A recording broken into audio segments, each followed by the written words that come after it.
Part 20. Moses didn't do republics. Moses did not, in Exodus 18, establish a republic in ancient Israel. That's a common Christian narrative, because that helps them argue the U.S. was meant to be ruled by Christian law. But 1, Moses never did it. 2, what Exodus 18 describes is in no way a democracy or a republic. And 3, none of the people involved with the Constitution cited Moses or a Mosaic republic. Now, the claim in Exodus 18 is that about 1446, about 2 months after the Israelites fled Egypt, Jethro visited Moses. Jethro saw Moses dealing with a long line of people with problems and told Moses to make his workload easier, Moses should reorganize the tribe into a hierarchy of thousands, hundreds, fifties, and tens, and appoint God-fearing men of truth to rule and judge them. And again, according to Exodus, Moses did just that. If you believe the internet, Jethro's reorg was the first republic 1,000 years before Greece and Rome, and thus was the real foundation for the American Republic. Now, there are many places in the Pentateuch which mention the Israelite ancestral tribal organization. While we do not know exactly what it was, we know it was organized by tribe and kinship and family, had councils of elders and officers, and the leadership was hereditary. We see this same organization before the Exodus, during the Exodus, and after the Exodus. But there are only 2 scriptures that mention the Jethro reorg, Exodus chapter 18 and Deuteronomy chapter 1. And those conflict with each other not just in translation, which you might expect, but in critical points. In Exodus, the reorg was Jethro's idea, but in Deuteronomy, it was Moses' own idea, as he recalled 40 years later. In Exodus, the same leaders would be ruler, judge, jury, and executioner for their sections.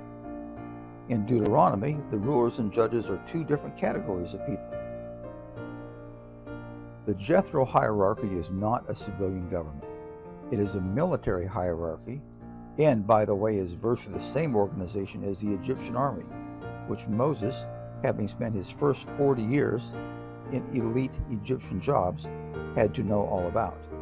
And as far as the legal principles that Moses told the judges to follow in Deuteronomy 1:16 through 7, again, Moses did not invent them. They were not new. They too have been core principles of Egyptian law for hundreds of years before Jochebed, Moses' mother, had put him in the basket and floated him down the river. Remember, Moses had been raised and educated and worked in elite Egyptian circles for 40 years. He and the Israelites knew Egyptian law well. This reorg was not the Lord's idea. He did not approve it, and never seems to have even been told about it. All of the Lord's directives after Jethro's visit are to the elders and officers of the tribe. But the nail in the coffin here is the census the Lord ordered in Numbers chapter 1. 2 years into the Exodus, well after the Jethro visit, the Lord directed Moses to count all the males of military age, 20 years and over, but by tribe and family, not by the new organization. Moses did that and counted them by tribes. We have the exact numbers of men 20 years and older who can go to war. There were 603,055 men. But that count was required only if the reorg never happened. If, 2 years earlier, the people had actually been organized in thousands, hundreds, fifties, and tens, Moses and the Lord would have known exactly how many people they had at that time.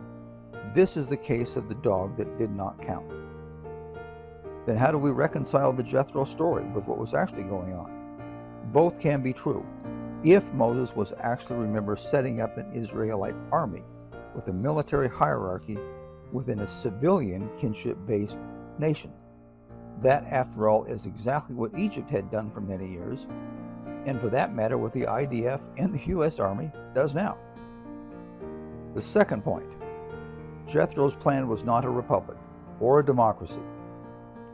A republic, a form of representative democracy, has a number of critical elements familiar to all of us that Jethro's proposal in Exodus 18:21 through 25 plainly did not have. Let's list 3 of them. First, there were no elections, and nobody had a vote but God and Moses. If you do not like a leader, or they proved to be corrupt or incompetent, or they made bad decisions, you could not vote them out. You had no recourse but to beg Moses and the Lord to do something. Second, there was no separation of powers. There were no checks and balances. There wasn't a legislature, not even a council of elders. There was no separate or independent judiciary, and no juries. Each section leader was the ruler, the judge, and the jury.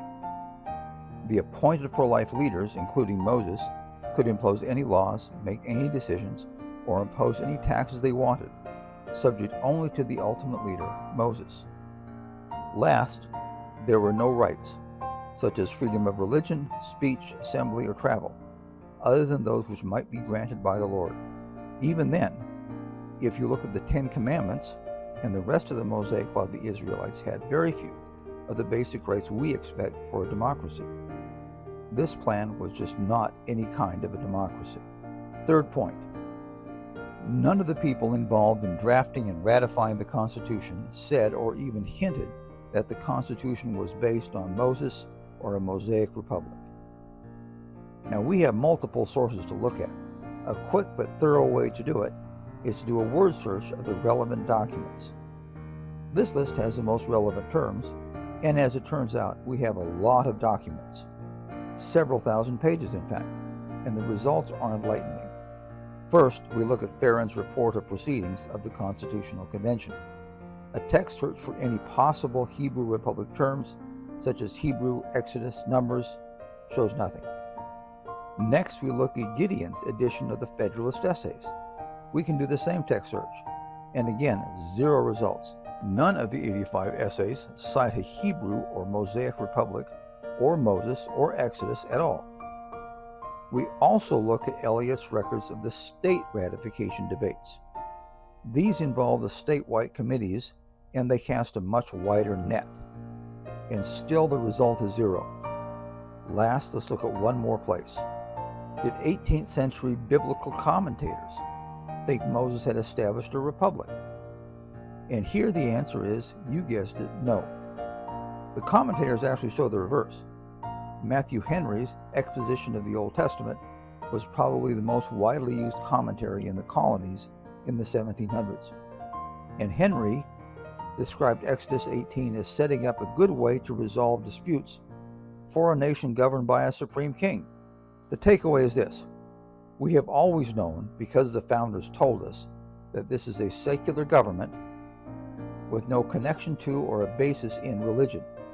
The proof that there was no Mosaic Republic, and if the framers thought there was, they didn't think any of it was even relevant, strengthens that reality. Any argument otherwise is gaslighting.